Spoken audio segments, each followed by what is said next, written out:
Everyone, welcome back to my channel, welcome back to another day of my life. আজকে সকালটা শুরু করলাম একটা সব থেকে বিউটিফুল প্লেস দিয়ে, যেটা হচ্ছে রয়্যাল টার্ফ ক্লাবে, যেখানে আমি গিয়েছিলাম ফর ব্রেকফাস্ট। সেখানে গিয়ে দোসা আর ইডলি খেলাম অ্যাজ ব্রেকফাস্ট। তারপরে বাড়ি চলে এসেছিলাম, বাড়ি এসে লাঞ্চ করলাম উইথ ভাত আর বাঁধাকপি। তারপরে বিকেলবেলা চলে গেছিলাম আমি সিদ্ধিবিনায়ক টেম্পল।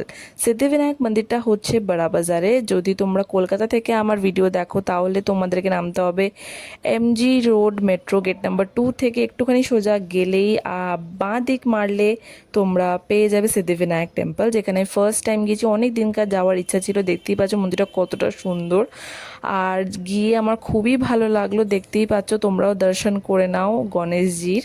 সো আজকের বিকেলটা আমি নিজের সাথেই কাটালাম, আর দেখতেই পাচ্ছ এখানে অভিষেকও হয়েছে, অ্যাজ এখন শ্রাবণ মাহিনা চলছে। সো আজকের দিনটা এইভাবেই কাটালাম নিজের সাথে, বিকেলবেলাটা খুবই শান্ত মনে। So thanks for watching, by.